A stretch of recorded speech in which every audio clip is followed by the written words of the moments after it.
un solo Uruguay no tendría necesidad de existir, pero la sigue teniendo.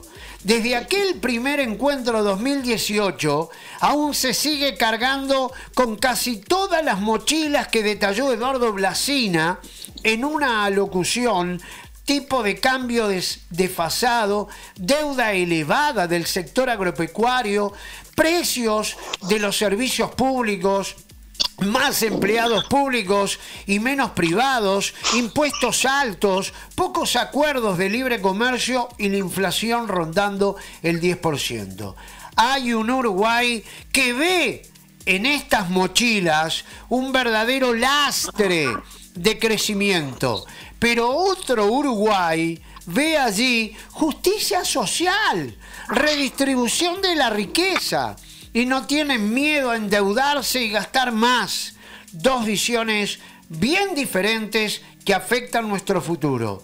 Y la pregunta en el final, ¿cuál prevalecerá? Ahora, uno veía un gobierno de izquierda, 15 años, en donde firmó eso que firmó con UPM, pero uno encuentra un gobierno de coalición que siguió al paso y al son, ¿verdad?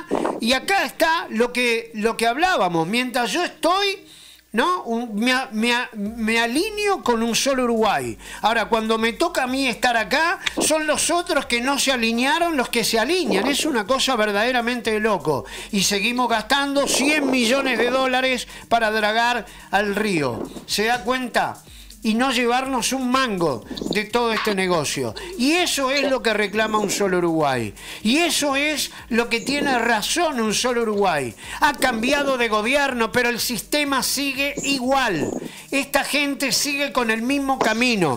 Ahí anda dando coletazos políticos, ¿verdad? Porque ya quiere generar una campaña, porque ya quiere ir ganándose un lugar el señor de Cabildo Abierto Guido Manini Ríos. Ahora, la pregunta, ¿es veraz lo que propone o son solo movidas políticas, como estamos hablando desde hace rato, de esto de generar noticias o generar cosas para ocultar otras, ¿verdad? Porque Guido Manini Ríos votó la LUC.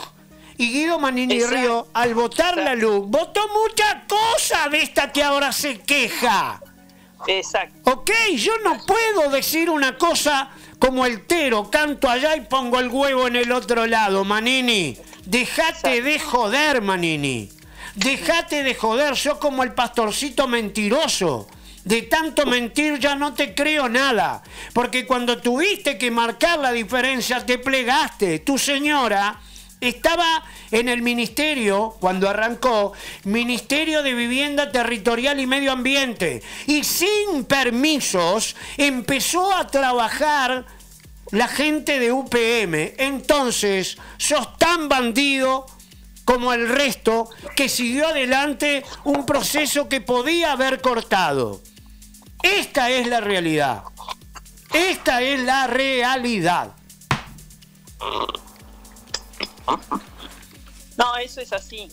Notoriamente, este primer año donde se votó la ley, la LUC, y se votó la ley de presupuesto, ya se definieron las líneas de los 5 años de gobierno, ¿no? Y el posicionamiento de la gente, de los legisladores, en esas temáticas, creo que determina un poco el rumbo. Pero nunca es tarde cuando la gente empieza a entender bien las cosas, ¿no? Le doy una carta de crédito, ojalá que comience a alguien o algunos sectores de estos partidos que nosotros estamos cuestionando tanto, hagan un poco de autocrítica y empiecen a liderar con sentido común, o sea, pensando en la comunidad, todos.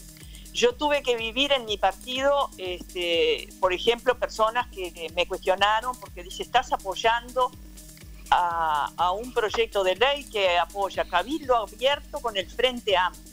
Y digo, ¿y qué? Un legislador o yo, por ejemplo, como ciudadana, tengo que analizar si la ley es buena o es mala, no quién la vota.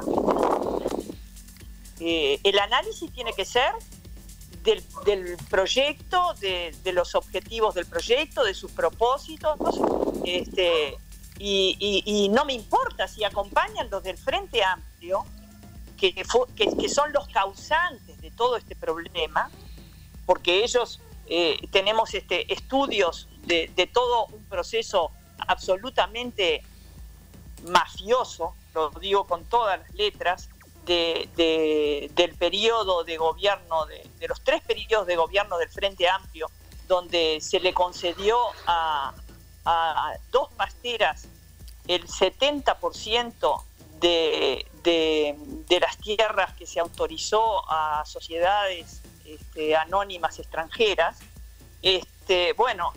O sea, la realidad que estamos viviendo hoy se la debemos al Frente Amplio. Bueno, si hoy ellos se dan cuenta que eso debe ser corregido, bueno, bienvenidos, realmente. Y lo mismo digo para el general Manini Ríos, que capaz que ahora se da cuenta de los errores que votaron con la LUC y la ley de presupuesto. Nosotros, por lo pronto, desde nuestra minúscula situación, llamamos al CEN, al director de OPP, al economista Alfi, y le planteamos eso, la situación de las pequeñas y medianas empresas. Sí. Y él nos contestó que no había espacio fiscal, en fin, pero nosotros, desde nuestra modesta posición, que no tenemos ninguna banca ni ningún cargo, los vallistas de a pie le solicitamos a Alfi que analizara eso, porque realmente la situación de la caída de pobreza de la gente, cuando la gente cae en la pobreza, porque una persona que vive al día, que vive de lo que gana día a día, que tiene un pequeño emprendimiento, o su situación de trabajador autónomo, que no tiene cómo tener seguro de paro, lo que sea, que conocemos la realidad de miles y miles de orientales que viven de esa manera y sobreviven de esa manera digna. Cuando esa persona pasa 1 mes, 2 meses sin recibir ingresos, simplemente cae en la pobreza. Y después que una persona cae en la pobreza, es mucho más caro para un país recuperar su situación de ciudadano digno que se gana la vida, que apuntalarlo e impedir que caiga en la pobreza. Con estas palabras hablamos con Alfi.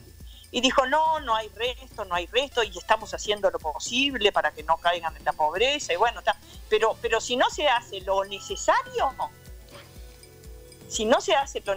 la gente cae en la pobreza. Y es mucho más caro recuperar a un sector de la sociedad cuando cae en la pobreza que evitar que caiga. A mí me pareció una infamia eso. Y lo discutimos en abril en el CEN. Sin éxito, obviamente, pero pienso que era un debate que tenían que tener dentro de la coalición. Nosotros pretendimos trasladar eso a la coalición y bueno, nuestro partido no nos escuchó. Pero notoriamente, por eso entiendo cuando la gente en cierta medida se cuestiona que Cabildo ahora venga a plantear estas cosas cuando votó justamente no ayudar a las pymes. Claro. Sí, claro. Tal cual. Sí, sí. Tal cual. Por eso digo, ¿no? Creo que ya lo había nombrado Churchill, Papo. Creo que era Churchill que hablaba, y yo creo que Latinoamérica en este momento está pasando lo mismo, ¿no? Nosotros tenemos gobernantes que son cortoplacistas, que van por un camino en busca del poder pura y exclusivamente, donde han utilizado hace un muy buen tiempo la ideología para dividir las aguas, ¿no? Y para decir entre nosotros y ellos. Claro. Pero como decía Churchill, lo que no tiene en su momento, y yo lo traslado a nuestro tiempo de hoy, que mirá vos, él lo decía en aquellos años, ¿no? En los años 50, y hoy estamos igual, a 70 años. ¿Cómo se mantiene? Cuando hay pensadores de peso a nivel mundial, las cosas se trasladan, ¿no? Y sí. Churchill decía que los gobernantes tienen esa función, tienen esos principios que quizás no son los que busca la sociedad en su conjunto. Yo creo que nosotros tenemos muchos gobernantes, pero tenemos pocos estadistas. Sí. Los grandes estadistas son los que miran los procesos a largo plazo, los que tratan de llevar una nación, un país, una región entera, como hoy se está hablando, porque hoy también se habla de regiones, ¿no? Las regiones del mundo, se ha terminado los nacionalismos también, ¿eh? Yo en eso soy bastante crítico con algunos conceptos que surgen a veces en el interior, donde el caudillismo, donde los ciertos valores, a mí me encantan, pero creo que también le hace un mal importante para mirar el futuro. Son esos lastres que a veces uno tiene que cambiar el chip para mirar hacia adelante, porque también la otra vez conversaba con alguien que trabaja el campo y que tiene un buen pasar, pero claro, él me decía, mis hijos no quieren estar mucho en el campo, tengo uno estudiando en Alemania, el otro lo tengo estudiando, claro, porque ven, y encima se lo pueden pagar, ven el futuro de ese hijo llevado a otro. Entonces no sabía qué iba a hacer después. Y a mí me ha pasado muchas conversaciones en el interior del país con eso, ¿no?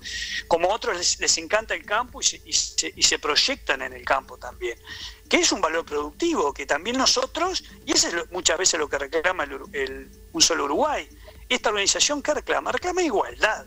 Igualdad. Tú decías igualdad de oportunidades. Claro, el 70%, igualdad de oportunidades. El 70% de las empresas del contexto general, el 70% lo llevan 2 empresas. ¿Qué es lo que está diciendo ahí? Y lo que está diciendo es uno de los grandes problemas que a nivel internacional enfrenta el comercio, y que enfrenta en definitiva las estructuras productivas y la matriz productiva de los países. Diversificación de mercado, políticas nuevas de recondicionamiento para las nuevas necesidades a nivel global, las nuevas políticas de escala, la nueva política de costo. Mirá lo que reclama el otro día, escuchaba al ingeniero agrónomo Franchi, lo cual me pareció bastante, yo no lo conozco, me gustaría un día conocerlo, porque me pareció un hombre en esa exposición que hizo Un Solo Uruguay, bien lúcido. Sí. Porque dijo cosas prácticas. Sí. Y hablaba de pedir un poco más. Nosotros tenemos un valor que tenemos que darle un empujón desde nuestra esencia, ¿no? Y es el valor de determinar que somos, porque por ahí yo lo veo, que somos menos que la capital. No somos menos que la capital, para nada somos menos que la capital. Que muchas veces nos hagan sentir como menos es otra cosa, pero no somos menos. Acá hay un know-how impresionante en materia de empresarial. Hay personas con muy buenos valores que carecen la gran mayoría a nivel global de valores como la honestidad, la lealtad, la viabilidad de las cosas, llevarlo a que entre todos esa unión, esa solidaridad que a veces lo veo de manifiesto en el interior del país, me parece sumamente importante. Son valores que muchas veces tenemos que ponerlo mucho más de peso, ¿no? En otras jerarquías, sí. Exactamente. Y generar polos políticos de un capital intelectual importante, porque la lucha es lucha hasta cierto punto. Siempre hay que darle el matiz intelectual a esto también. Hay que llevarlo a que lo que se expresa en la revolución de CA1 después se manifiesta en el Parlamento. ¿Me explico, no? Lo que quiero decir. O sea, esa claro, línea de decir, sí, lo que tú dices es que a la política hay que meterle también ciencia, investigación, pensamiento. Y esa masa crítica que hablaba yo anteriormente, llevarla justamente a generar esos procesos de buen enfrentamiento a nivel parlamentario, pero con la mirada de los reclamos que se hacen en el interior del país. Ahora, muchos de esos, y ahora vuelvo de nuevo al punto de partida, muchas de esas cosas son cosas que nosotros tenemos. Acá todavía, yo lo veo porque no sé, me imagino también el recorrido, no el recorrido del Uruguay entero, pero parte del Uruguay, todavía existe mi hijo el doctor, ¿no? Ese concepto cultural, yo creo que hay que romperlo un poco. Y eso es lo que nos lleva a veces a sentirnos un poco más acomplejados frente a lo demás. Yo creo que si nosotros generamos corrientes de fuerza, corrientes de intelectualidad frente a esta forma de centralización que tenemos, es importante. Y otra cosa, cuando vengan las campañas políticas que vienen justamente a buscar cada uno de los rincones ese voto, también hacerles entender que las cosas han cambiado y que el ciudadano que trabaja y que es productivo y que es un reclamo digno aparte, porque se levanta de mañana hasta la noche y por ahí con miles de sacrificios, bueno, ese valor del trabajo, que es uno de los valores perdidos a nivel global, en el interior todavía se mantiene. No digo que toda la capital sea distinta, porque tengo amigos y aparte trabajé mucho tiempo, son amigos excelentes. Pero creo que hay una parte ahí que nosotros no llegamos y que es la parte de desigualdad que reclaman, ¿no? Claro. Uruguay. Fuera de todo, ¿no? Exactamente. Sí. Lo que hay, y si me querés decir una síntesis de todo, lo que piden es igualdad de oportunidades, ¿viste? Que es el principio fundamental de justicia social que tiene el liberalismo político, ¿no? Digamos, bueno, ese es otro punto. Lo que te pide es eso, igualdad de oportunidades. Bueno, ese es otro punto. No me des las cosas, dame igualdad de oportunidades. Porque ese es lo que no está sucediendo, y eso sí es grave. ¿Qué es lo que ha pasado? Y este es el segundo punto que yo te decía hoy entre gobernantes y estadistas. Nosotros, hoy hay democracias populistas, democracias liberales, que también hay que marcar esa diferencia, ¿no?, entre una y otra. Y también hoy muchas veces se reclama al libre mercado, que tiene culpa de tales cosas, de otras, de que ha generado muchas veces desigualdad y que ha generado ese tipo de cosas. Pero no nos olvidemos que también en ese libre mercado hay una forma de llevar adelante las formas de comercializar y ese relacionamiento entre política y parte privada, que es el mercantilismo. Yo creo que en Latinoamérica hace tiempo que vivimos en un mercantilismo, ¿no?, donde los favorecidos son determinados sectores que porque tener más contacto con el poder. Y una de las desviaciones del libre mercado, uno de los problemas de la libre competencia son la generación de lobbies y la actuación de los lobbies.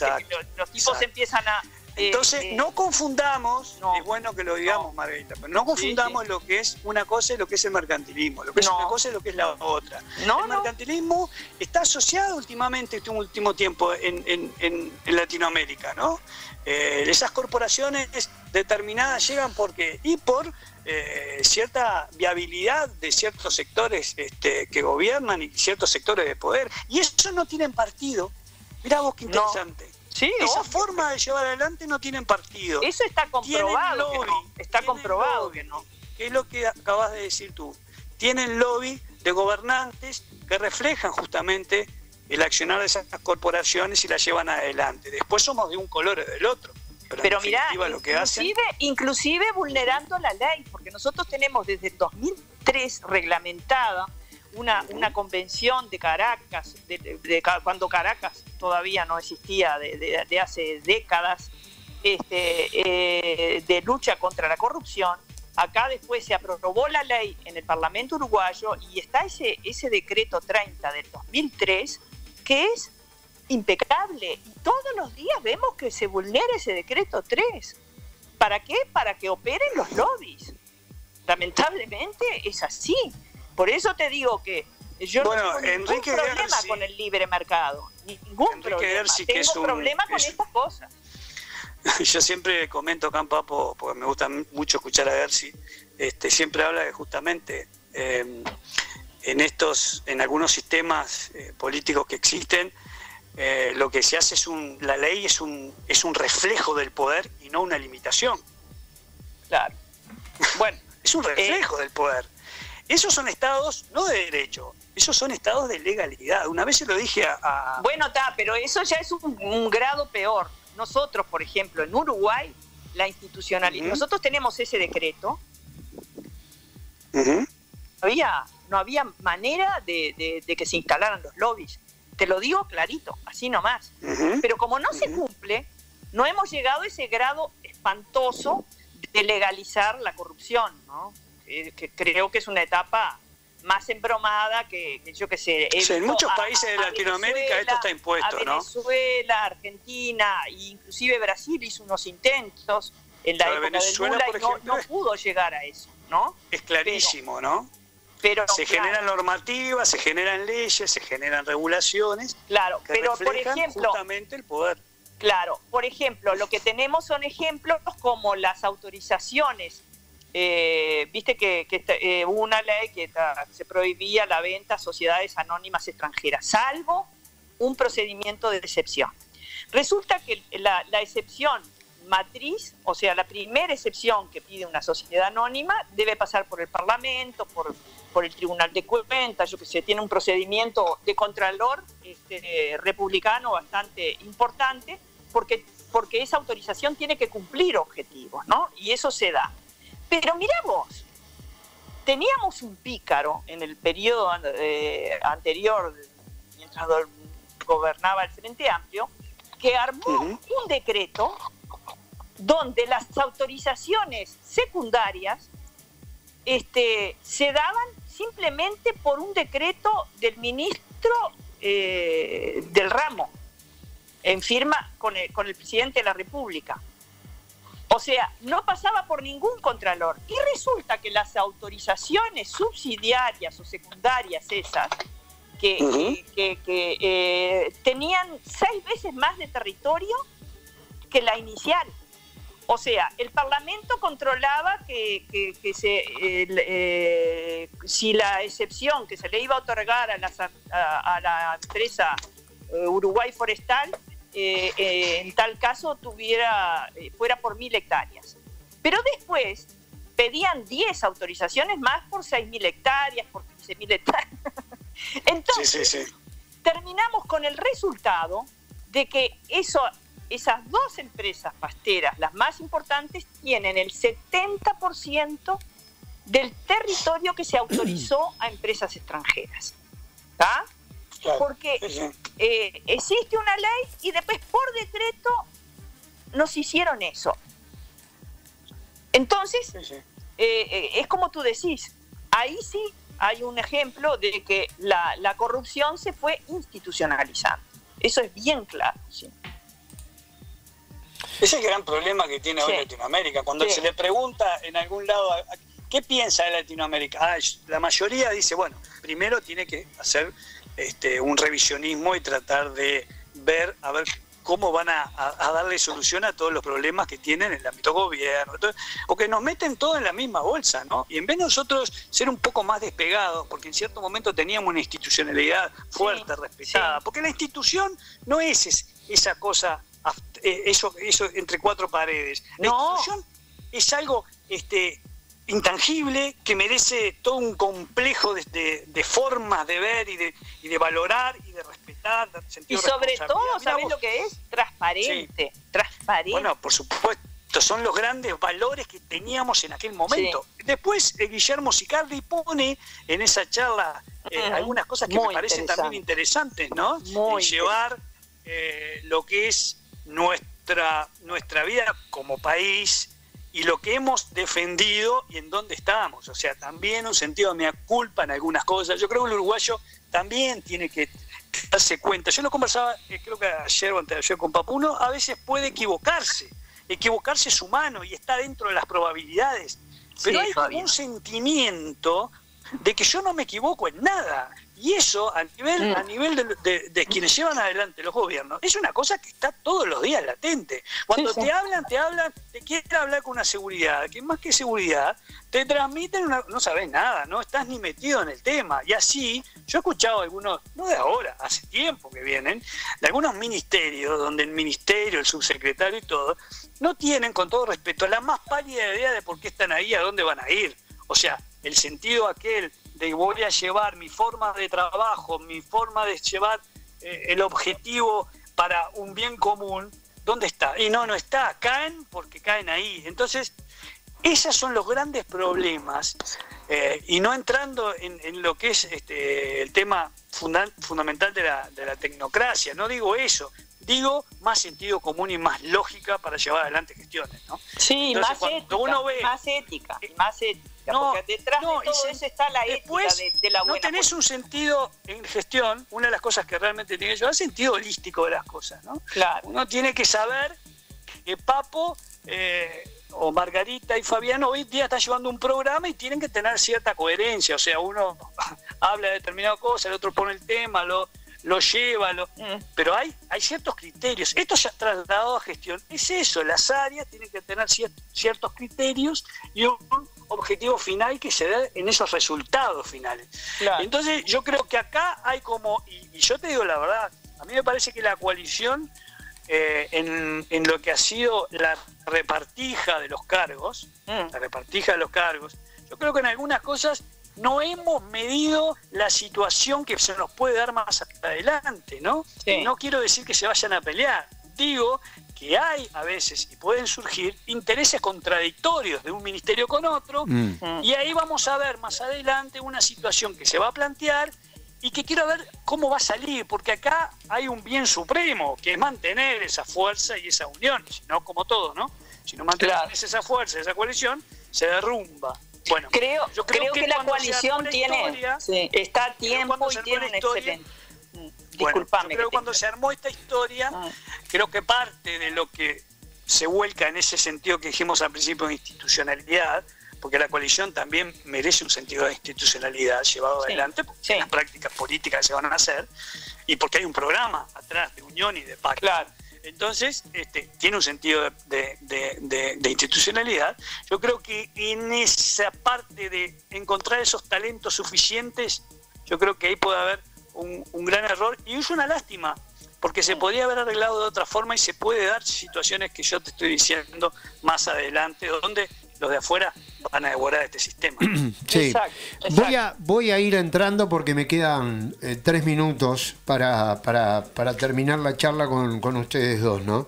Pero los estoy escuchando atentamente y también leyendo la información que me va llegando, ¿no? Digo, y hoy en el semanario Búsqueda, que todavía no pude ni leer los títulos, el tiempo me ha pasado por arriba, volvemos a lo mismo de algo que he tocado ahí al pasar, ¿no? Entonces dice, Cabildo abierto está para darle estabilidad a la coalición, pero eso no significa que nos callemos la boca, dice Domenech. El libre comercio y la inversión extranjera son mitos a derribar, según el presidente de los cabildantes, quien asume que, y dice, a la coalición le faltó empuje para encarar los temas importantes como el de la ley forestal y las pymes. Y acá me quedo en el titular porque el artículo es extenso. Entonces, yo sé que me queda poco y es difícil que podamos resumir esto en 1 minuto cada uno, ¿no? Pero yo los estaba escuchando y no sé cuánto. Yo, si me dijeran cuál es la opinión, hoy por hoy hay que barajar y dar de nuevo. Yo creo que acá tenemos que, para salir como sociedad y cambiar todo este sistema político, no es de adentro, ya lo he dicho 80 veces. Esto no se cambia de adentro. ¿Por qué no se cambia de adentro? Porque cada pieza que usted quiera mover tiene el mismo parámetro o siempre conservan algo del viejo esquema político. Podrán tener un matiz para acá y otro para allá, pero cuando usted los rasca, siempre le va a encontrar algo de eso. Y esto me parece que hay que perder el miedo para patear verdaderamente el tablero. Mientras sigamos donde estamos, vamos a seguir en el mismo lugar. porque lo que cambia son las cositas. Fíjate, Margarita habló con Alfie. Alfie lo que le contestó. Alfie que está vinculado a las pasteras, a UPM. Entonces digo, es más de lo mismo, es ir a patear el clavo con un tipo que le va a decir, decime todo lo que quieras, Margarita, pero esto va para acá porque yo estoy acá. ¿Me explico? Sí. Es así. Entonces, es un tema que lo podemos o lo volvemos a poner, si quieren, arriba de la mesa.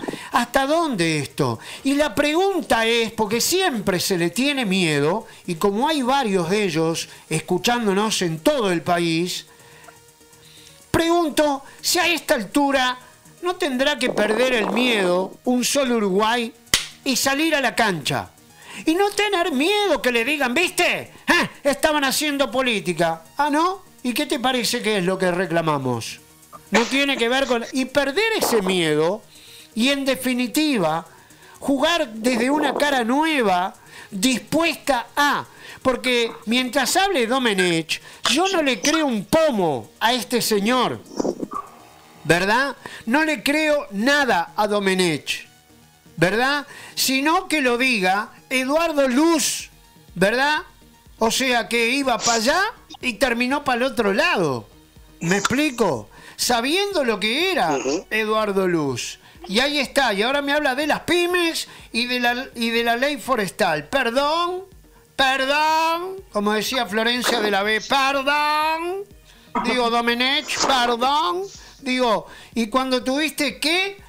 con todo el tema UPM, ¿por qué no te pasaste para la otra vereda? Ah, ya había curros adentro, teníamos a Salina, teníamos la señora de Manini, ¿y cuántos cargos más? Elgue, Rivera Elgue, que siguen su cargo, que daría vergüenza porque Rivera Elgue fue denunciado, ¿verdad?, en el buen sentido, de sus deudas, ¿verdad?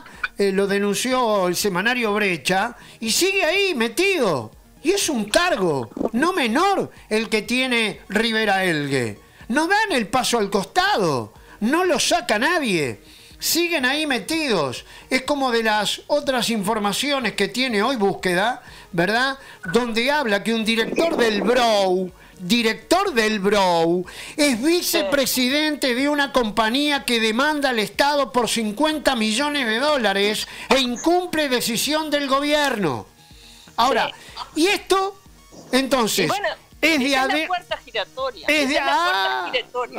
Bueno, entonces digo, me quedan 2 minutos y les voy a dar uno para 30 y 30. Yo sé que no es muy poco, pero la podemos seguir. Pero entonces digo, basta de hipocresía. Porque si yo verdaderamente quiero cambiar, cambio. Y no voy a pretender que Luis cambie, que Luis Alberto Heber cambie, que Manini cambie, que Domenech cambie. No van a cambiar, están en esto. Este es el jueguito. Tiro temas, miro qué es lo que puede mover una agenda, y entonces tiro los temas como quien tira verdura. Pero a mí no me puede subestimar ni Domenech ni Manini, a mí no me pueden subestimar. Porque yo tengo memoria y me considero un tipo inteligente, entonces anda a subestimar a otro. Y también me duele que subestimen a la gente con estas declaraciones estúpidas. ¿Verdad? Porque es estúpido. Plantear lo que está planteando es estúpido en la medida que lo plantean. Porque cuando tuviste para cambiar, no cambiaste. Y ahora me venís a hacer el verso. No. ¿Me explico? No es sencillo. Sí. No es sencillo y yo creo que... Porque imagínate que perder 4 años ya de gobierno es mucho tiempo para un país y mucho sufrimiento para el pueblo. Yo creo que el gobierno de coalición tiene una enorme oportunidad de corregir algunas cosas. Sí. Porque en su momento, cuando les tocó, las entendieron bien y ojalá que rectifiquen el rumbo. Es la síntesis que tengo, porque bien, para hacer política es tiempo. Bien, Fabián, sí, y nos vamos, me tengo que ir ya. Sí. Yo no sé lo planteo en Búsqueda por Domenech, lo que sí te puedo decir que por inversión, los valores de ingresos son por inversión, por turismo, y obviamente por intercambio comercial. O sea, me gustaría leer después a ver qué es lo que quiere decir con eso de que del tema de inversión. Sí. Ahora, lo que digo también es que hay espacio para llevar adelante esto. hay espacios y hay compromiso, Sí. hay espacio de negociación entre todos, ¿no? Sí. Basta que las cosas se pongan como realmente se tienen que poner sobre la mesa para la discusión entre todos los sectores. Chau a los dos, que pasen bien. Gracias, Margarita, chau. gracias, Fabián. Me voy, que me sacan del aire porque tienen derecho a sacarme. Ya estoy casi ahí rayando las 12 del mediodía. Gracias. Margarita Machado, Fabián Rodríguez en la